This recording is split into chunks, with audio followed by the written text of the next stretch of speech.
हाँ, तो मेरा अंदाज़ा सही निकला। आपको एरिथेमेटस बीमारी है।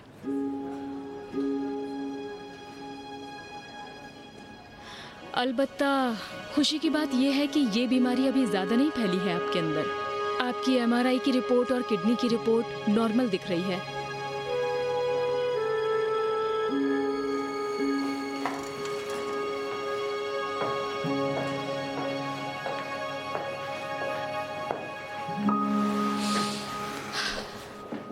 आप तो खुद एक नर्स हैं मिस नोरोजी, और आप अच्छी तरह से जानती हैं कि अगर खुद पर कंट्रोल रखा जाए तो बहुत सी ऐसी मुश्किल बीमारियों पर कंट्रोल पाया जा सकता है।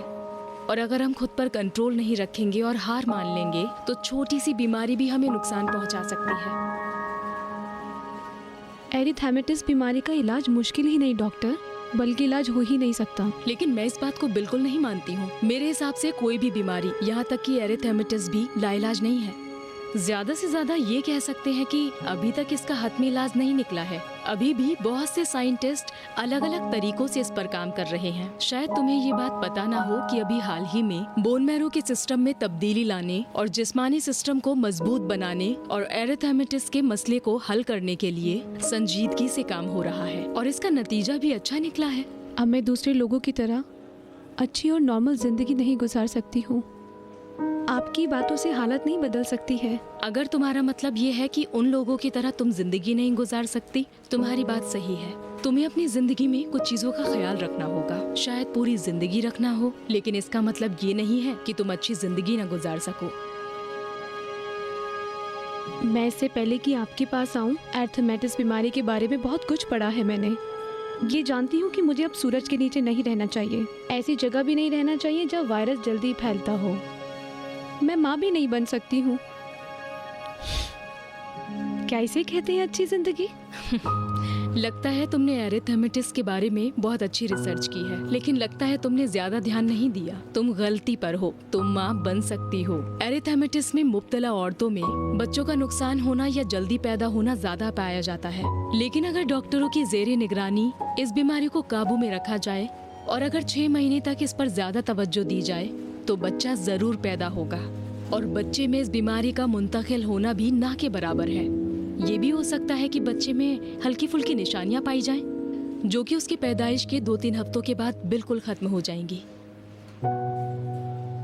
देखो मेरी जान, ये बात सच है कि दूसरों की जिंदगी से तुम्हारी जिंदगी थोड़ी अलग होगी, लेकिन कुछ चीजें जो होंगी वो अच्छाई के लिए होंगी। तुम्हें कोशिश करनी होगी 10 से लेकर 4 बजे तक, जब सूरज की किरणें ज्यादा होती हैं, तुम साए में रहो और सूरज की किरणों से बचने के लिए अपने सर को किसी चीज से ढके रहो और सनस्क्रीन का इस्तेमाल करो, और हमेशा डॉक्टर से सलाह मशवरा करती रहो। स्ट्रेस लेने की जरूरत नहीं है, एक्सरसाइज करती रहो, हर तरीके के टेंशन से बचो। ये ऐसी चीजें हैं जिनका ख्याल सबको रखना चाहिए, यहाँ तक कि जिन्हें एरिथेमेटिस या कोई और बीमारी नहीं है उन्हें भी अपना ख्याल रखना चाहिए। परेशानी तब हो जाएगी जब तुम इन बातों का ध्यान अपनी जिंदगी में नहीं रखोगी, जो कि तुम्हारे लिए ठीक नहीं होगा।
सलाम। सलाम। कहाँ हो समीरा तुम? माफ़ कीजिएगा मिस, मैं आज ज़रा परेशानी में पड़ गई थी। अगर इजाज़त दे तो आज क्लास ना आऊँ। क्या हुआ?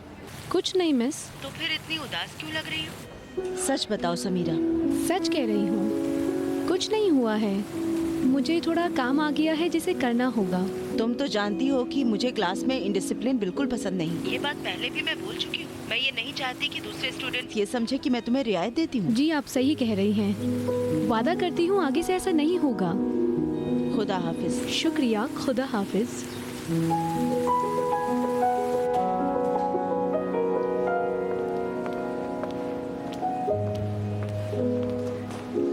अच्छा तो हम कहाँ पर थे?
सलाम। सलाम बेटी, ठीक हो? मैं ठीक हूँ, शुक्रिया। क्या हुआ, डॉक्टर के पास गई थी? हाँ, कोई ख़ास बात नहीं है। तुमने पूछा नहीं ऐसा क्यों हो रहा है? कैसे? यही जो घड़ी घड़ी बदन दर्द करता है और जुकाम हो जाता है, या जैसे उस रात सांस फूलने लगी थी? पूछा नहीं तुमने ये सब क्यों होता है? हाँ, कहा उन्होंने। कहा कि मेरा स्ट्रेस बढ़ गया था इसलिए ऐसा हुआ था। उन्होंने ये भी कहा कोई ऐसा काम ना करूँ जिससे मुझे स्ट्रेस हो। तो मेरी गलती थी। आपकी क्यों? क्योंकि उस रात मैंने तुम्हारा स्ट्रेस बढ़ा दिया था। मैंने उस रात तुम पर दबाव डाला कि शादी के लिए राजी हो जाओ। जरूर मेरी बात बुरी लगी होगी तुम्हें, क्योंकि मेरी बात के बाद ही तुम्हें ऐसा हुआ।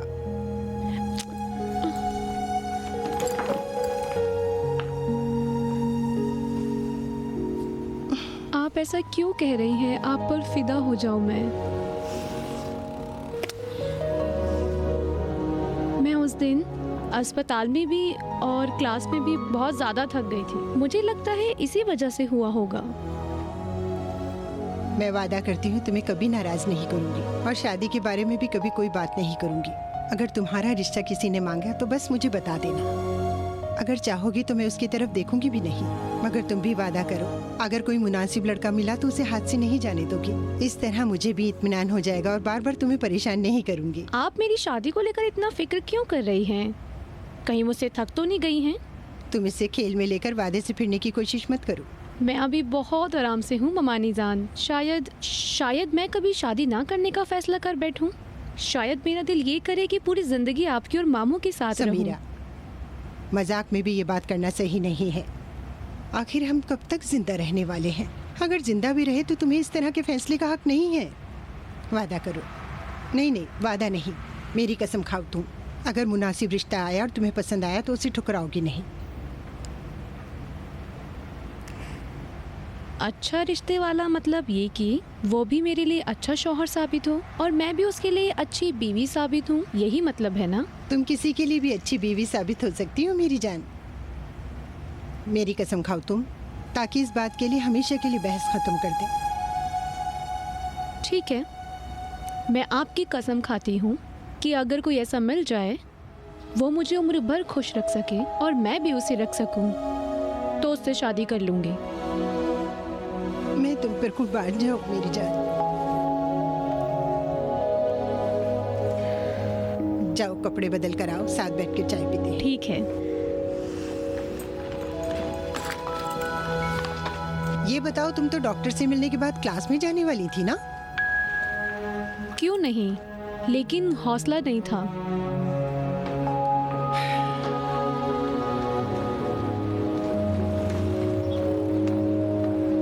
सलाम अलैकुम। सलाम हाजिर साहिबा, कैसी हैं आप? आइए, तशरीफ लाइए।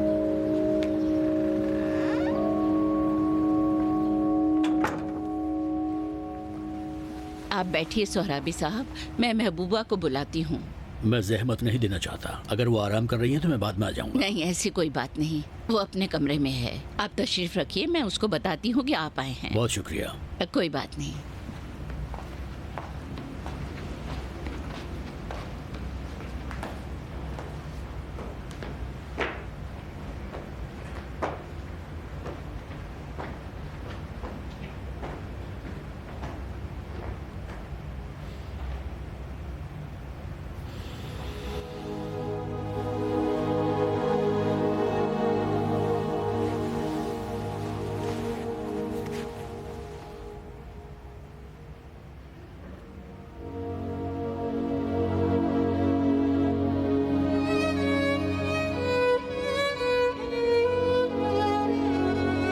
मुझे तुम्हारी याद आएगी, आदत हो गई है हर रोज तुम्हें देखने की मोहम्मद।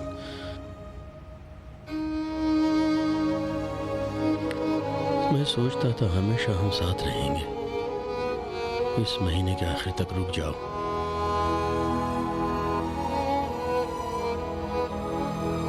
सोच भी नहीं सकता था कि ये दिन आएगा। अगर खुदा ने चाहा तो। सलाम सोहराबी साहब। सलाम महबूबा साहिबा, ताज़ियत पेश करता हूँ। शुक्रिया, मेहरबानी करके तशरीफ रखिए।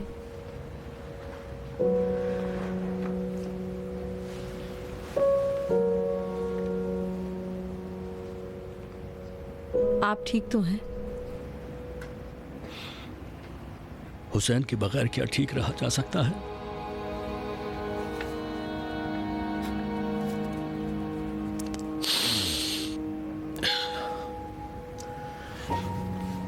मस्जिद में मैं आपसे मुलाकात नहीं कर पाया कि ताज़ियत पेश कर सकूं। मेरा फर्ज था, इसलिए मैं आपकी खिदमत में हाजिर हुआ हूँ। मैं आपसे दरख्वास्त करता हूँ कि आपको जो भी काम हो आप बिला तकल्लुफ़ मुझसे बोल सकती हैं। मैं हर लिहाज से हाजिर रहूँगा।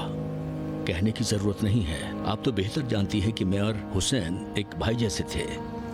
आप और मेहताब साहिबा मेरी बेटी की तरह हैं।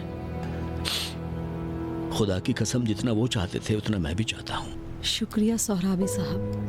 अब्बू हमेशा यही कहा करते थे कि आप उनके भाई से भी ज्यादा अजीज हैं।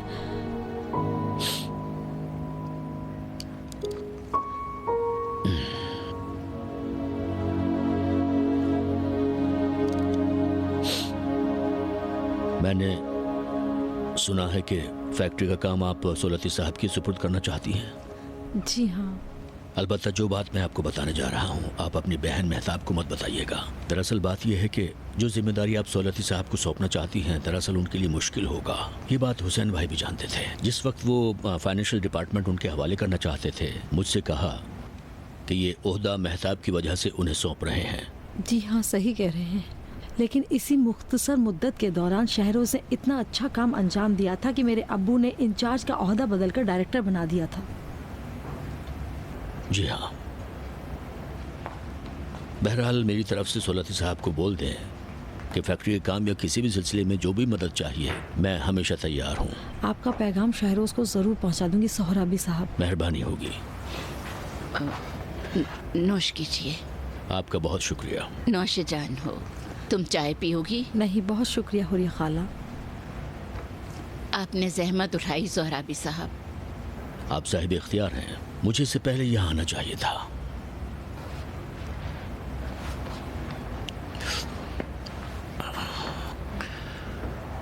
मैंने फैक्ट्री के लोगों से कुछ उड़ती हुई खबरें सुनी हैं, लेकिन हैरान हूं कि अचानक ये कैसे हो गया, क्योंकि हुसैन भाई तो बिल्कुल ठीक थे। जी हाँ, मेरे लिए भी बहुत हैरानी की बात है। अलबत्ता एक रात पहले जब हम अपनी बहन के यहाँ से लौट रहे थे, मैंने देखा अब्बू फ़ोन पर कस्टमर से बहुत गुस्से में बात कर रहे थे और बहुत टेंशन में लग रहे थे। वहीं पर उनके हार्ट में थोड़ा दर्द हुआ, लेकिन जब मैंने उन्हें टैबलेट दी तो उन्हें आराम मिल गया। दूसरे दिन जब वो फैक्ट्री गए तो उसी आदमी से उनका झगड़ा हो गया होगा। काश मैंने उन्हें जाने नहीं दिया होता। आप कह रहे हैं कि फैक्ट्री के कस्टमर से उनका झगड़ा हुआ था? जी। किससे? किस बात को लेकर? किसके साथ हुआ नहीं जानती, बस उन्होंने बताया कि एक कस्टमर है जिसके पर बहुत उधार है, वो पैसे नहीं दे रहा है। अजीब बात है, जब तक मैं वहां था कोई भी बुरा कस्टमर नहीं था वहां। इसके अलावा हुसैन भाई ऐसे नहीं थे कि पैसे के लिए किसी से झगड़ा करें। अलावा अजी, जब मैं किसी कस्टमर से नाराज हो जाता था या बहस करने लग जाता था तो झगड़ा करने से वो मना कर दिया करते थे। वो ऐसा नहीं करने देते थे। जी हाँ, मुझे भी बहुत हैरानी हुई। ये बात मैंने उसी रात उनसे कही थी कि पैसों को लेकर इतना दबाव ना डालें।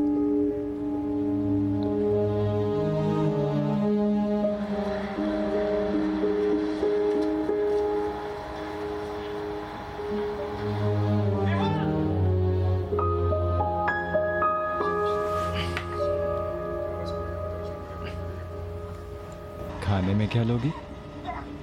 कल रात का खाना फ्रिज में रखा है, क्या गर्म कर दूं आपके लिए? नहीं, ताज़ा खाना खाना है। अभी के लिए मैं बाहर से खाना मंगवा लेता हूँ। माफ़ करना शहरोज, आजकल खाना बनाने की बिल्कुल सकत नहीं है। मैं तुम्हें हक देता हूँ, तुम्हें अभी बिल्कुल भी किचन में जाने की ज़रूरत नहीं। क्या खाओगी? ऑर्डर करता हूँ। कुछ नहीं, मुझे बिल्कुल ख्वाहिश नहीं है। अपने लिए ऑर्डर कर लो। मेहताब जान, तुम्हें वक्त पर खाना खाना चाहिए, अगर ख्वाहिश ना हो तब भी। कसम से बिल्कुल भूख नहीं है शहरोज। लेकिन जो बच्चा तुम्हारे पेट में है उसे ज़रूर भूख लगी होगी। उसके लिए ही सही, पर तुम्हें वक्त पर खाना खाना पड़ेगा। इस तरह तुम्हारे अब्बू की रूह को भी सुकून नहीं मिलेगा अगर तुम उनके नवासे के साथ ऐसा करोगी तो। ठीक है, जैसा चाहो। 1-2 घंटा रुकते हैं, जब भूख लगे तो ऑर्डर कर देंगे, ठीक है?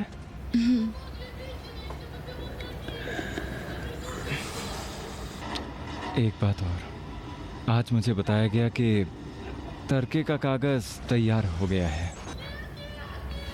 मैंने भी महबूबा साहिबा को फ़ोन करके ये कह दिया है कि हम लोग कल वकालतनामे के लिए रजिस्ट्रार के ऑफिस जाएंगे। ठीक है। याद रखना, कल हम जब महबूबा साहिबा से मिलने चलेंगे तो उनसे हुसैन साहब के कमरे की चाबी ले लेना। क्या तुम अभी अब्बू के कमरे में नहीं बैठ रहे हो?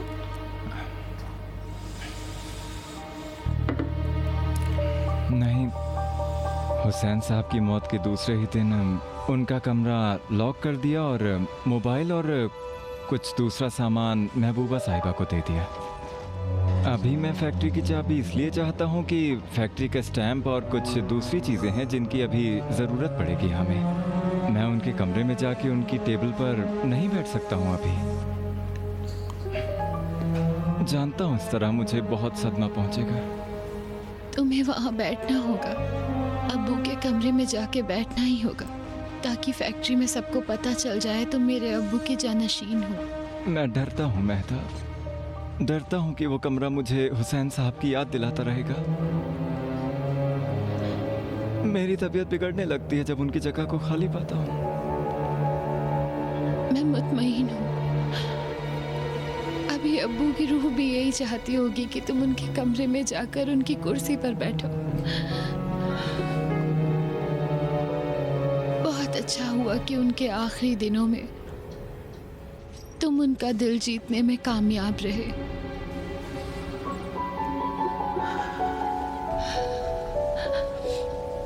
बहुत अच्छा हुआ कि तुम वैसे ही बन गए जैसे अब्बू चाहते थे।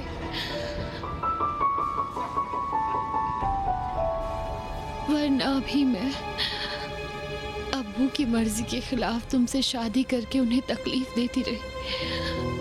इस सदमे में मर जाती नहीं।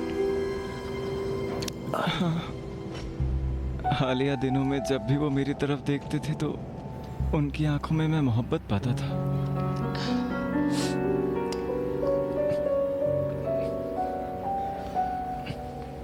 अफसोस कि अच्छे दिन बहुत मुख्तसर थे।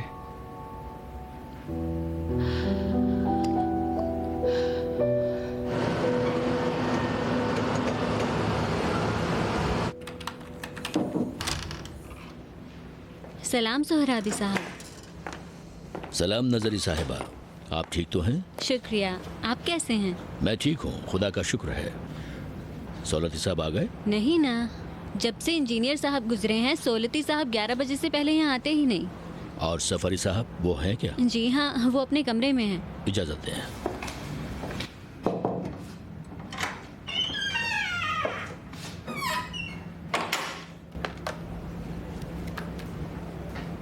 मसूद साहब, सोहराबी साहब आए हैं, उनके लिए एक चाय ले आइए। क्या खबर है सफरी साहब? बहुत बुरी खबरें हैं, यहाँ सब कुछ उल्टा पुल्टा हो रहा है।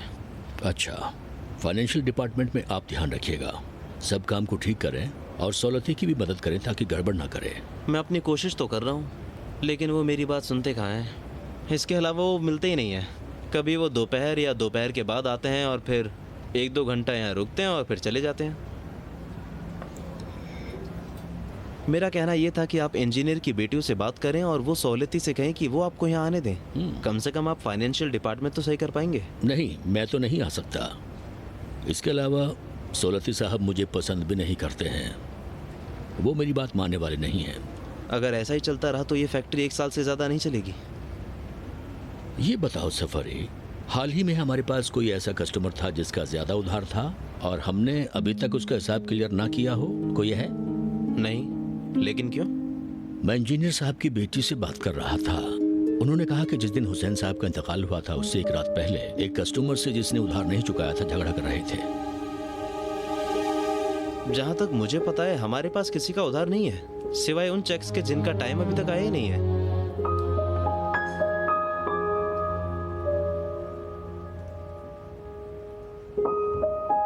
हालिया दिनों में इंजीनियर का किसी से कुछ लेन देन पर झगड़ा तो नहीं था, जैसे कॉन्ट्रैक्टर, ठेकेदार या और कोई? नहीं, लेकिन उन्होंने एक ऐसा काम किया जिसकी वजह मुझे अभी तक समझ नहीं आई। कौन सा काम? उन्होंने बयानाती को 75 लाख का चेक दे रखा था जो खुद उनके हाथों में दिया गया था, लेकिन अपनी मौत के ठीक 1 दिन पहले उन्होंने मुझसे कहा था कि 75 लाख का एक और चेक बना दिया जाए। बयानाती ने फैक्ट्री में दोबारा माल भी नहीं डाला था? नहीं, इंजीनियर ने मुझसे कहा था कि इस अमाउंट को एडवांस में डाल दिया जाए। क्या बयानाती ने दोनों चेक कैश करा लिए थे? हाँ, और जब मैंने फैक्ट्री का अकाउंट देखा तो देखा कि उन्होंने दोनों चेक कैश करा लिए हैं। शायद बयानाती साहब को कर्ज दिया गया हो।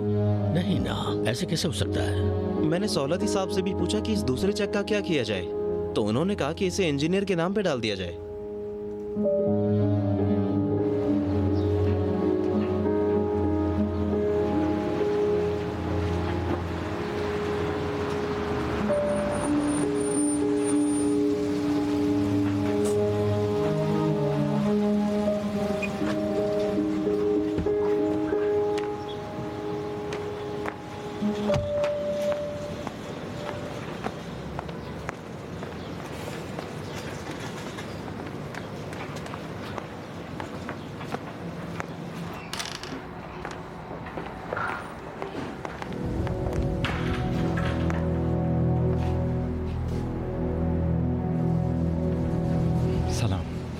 सलाम। ठीक है सौलती साहब? शुक्रिया। मैंने इज्जती साहिबा से भी कहा है कि अगर कोई काम हो तो मैं हूँ। आपकी मेहरबानी है, इजाजत दें।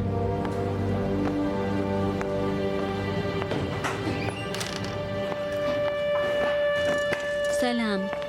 ये सोहराबी यहाँ किस लिए आए थे? मुझे नहीं पता, सफरी साहब के पास गए थे।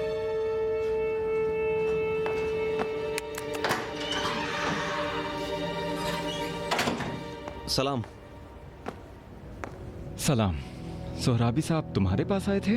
जी। क्या काम था तुमसे? कोई खास काम नहीं था उन्हें, बस ऐसे मिलने आए थे।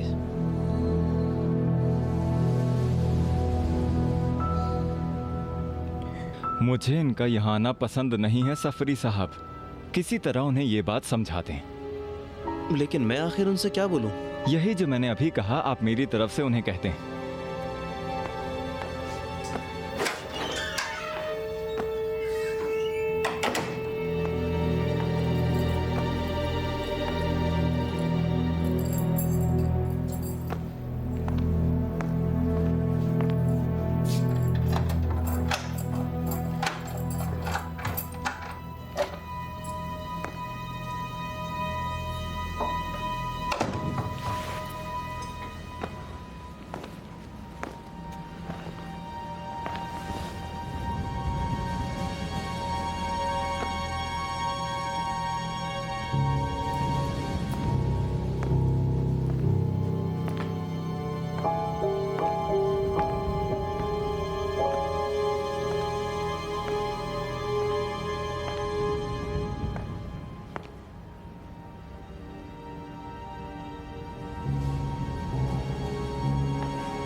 क्या लाओ?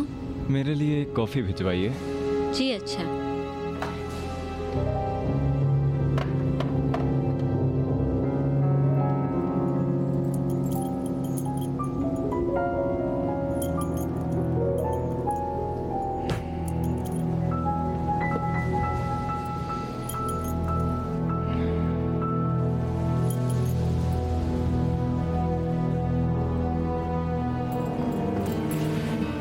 शहरोज,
मैं कुछ कह रहा हूँ और तुम अपनी ही बात किए जा रहे हो। मैं बोल रहा हूँ और कोई नहीं है मेरे पास। मैं कह रही हूँ इतना टेंशन मत लो तुम। उस बात को छोड़ो तुम। महमूद ऐसी बातें बहुत किया करता है। हुसैन, तुम और देर करोगे तो टैक्स लगा देंगे, फिर परेशानी तो हम ही को होगी ना। तबरेज़ी साहब, जैसा भी है, तुम मेहरबानी संभाल करके लो अपना इस फोन मामले बंद को। कीजिए। होल्ड करो हुसैन। क्या है? मैंने कहा आप अपना फोन बंद कीजिए। लेकिन क्यों? क्योंकि वार्ड में फोन पे बात करना मना है। आपकी तबीयत भी ठीक नहीं है, बहुत सारा खून निकल चुका है और स्ट्रेस आपके लिए जहर है। मैं अगर फोन के जरिए अपना काम नहीं निपटाऊंगा तो मेरा स्ट्रेस और भी बढ़ जाएगा। समझ रही है ना? देखो ये नर्स तुम्हारी भलाई के लिए कह रही है, इनकी बात सुनो। तबरेज़ी साहब, मैं आपसे रिक्वेस्ट कर रही हूँ, फोन रख दीजिए। देखो हुसैन भाई, मैं हॉस्पिटल में आके एडमिट हो गया हूँ। कसम खा के कहता हूँ, अगर मुझे पता होता कि मैं यहाँ से चला जाऊँगा तो कल मैं ज़रूर चला जाता वहाँ। मेहरबानी करके तुम चले जाओ और जाके मामला निपटाओ। ठीक है, मैं फ़ोन करूँगा तुमको। शुक्रिया, खुदा हाफिज़। ये लीजिए। मेहरबानी करके स्विच ऑफ कीजिए। मेहरबानी करो और उनके हाथ से मोबाइल लो। अपना मोबाइल भी मुझे दीजिए। ऑफ कर दिया ना? जानती हूँ, हम इसे रख देंगे और आप इस तरह फ़ोन करने की कोशिश नहीं करेंगे। लीजिए। सिर्फ हमारे लिए मना है? जी हाँ, सिर्फ पेशेंट के लिए मना है। और वैसे भी मुझे तो जख्मी मैदा है नहीं। आप देख रहे हैं ना, मैंने इसे वाइब्रेशन पे कर दिया है और मैं ऊंची आवाज़ में बात भी नहीं करती हूँ। सलाम भाई महमूद। सलाम। ठीक हो मेरी बहन? शुक्रिया। तुम कैसे हो? चाचा जान ठीक है? खुदा का शुक्र है, सलाम बोला है। सुमैया बहन, अब्बू ने कहा है कि कल की तकरीब के लिए थोड़े फल खरीद कर ले जाऊं आपके घर। नहीं नहीं, मैं खुद ही ले लूंगी। मैंने ले लिए। ये अच्छा नहीं किया। मैं बेगुनाह हूँ, अब्बू का हुक्म था। अगर आप इजाजत दें तो ये फल ले जाकर मैं पड़ोसी के घर में दे देता हूँ। नहीं, घर पे ही ले जाके रखते हैं। आज नीमा घर पे ही है, वो मेरे साथ अस्पताल नहीं आया था। अच्छा, फिर तो ठीक है, मैं ले जाकर फल घर दे देता हूँ। तो मेहरबानी करके बालकनी में रख दें, खराब नहीं होगा। ठीक है। और मेरी तरफ से चाचा जान को बोल दें कि उन्होंने ठीक नहीं किया। वो भी बोल दूंगा। फिलहाल खुदा हाफिज। खुदा हाफिज। नर्स, नर्स इधर आओ। मेहरबानी करके तुम जाओ और उनके हाथ से मोबाइल ले लो। मैंने तो उनका मोबाइल ले लिया है। उन्होंने मेरा मोबाइल ज़बरदस्ती ले लिया मुझसे। अभी नहीं, मैं उनके पास चली जाती हूँ, उसके थोड़ी देर बाद तुम आ जाना। उन्हें पता ना चले कि मैंने तुम्हें बुलाया है।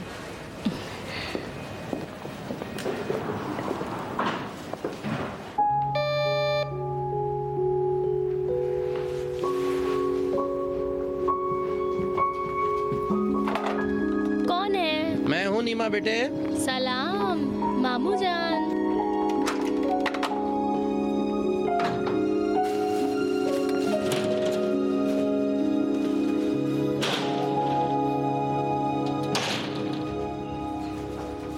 सलाम। सलाम। ये क्या है? फल हैं, देख नहीं रहे हो? जानता हूँ फल है, लेकिन लिया क्यों? ओह, तुम नंगे पाँव क्यों आ गए बाहर? जल्दी जाओ। नंगे पाँव बाहर निकलोगे, जो भी गंदगी है सब अंदर ले आओगे। माफ कीजिएगा, फल क्यों खरीदा है? कल की तकरीब के लिए। अम्मी ने खरीदने को बोला था। तुम दरवाजा खोलो, इतने सवाल न करो।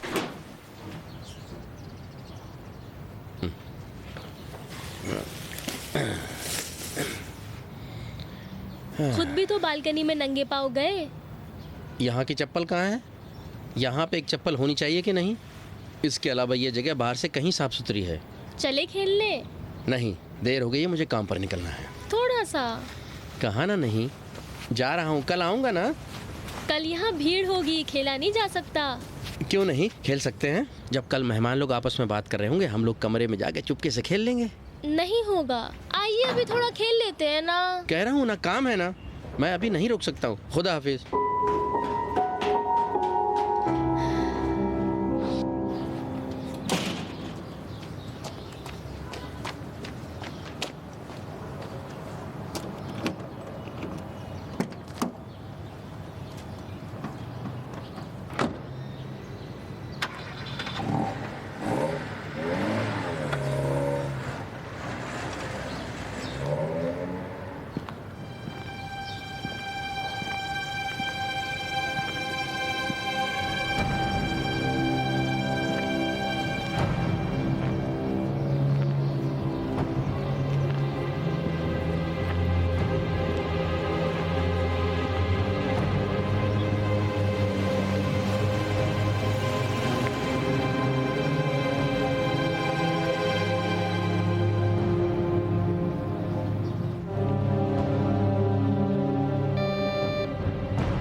खेलने के लिए आए हैं।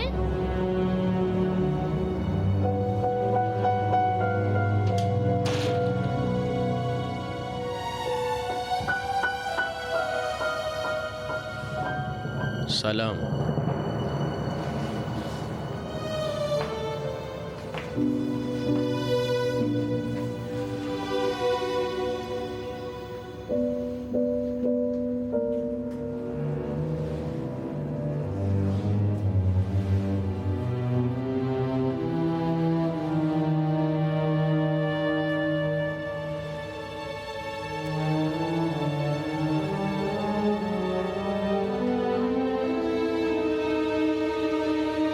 आपको किससे काम है?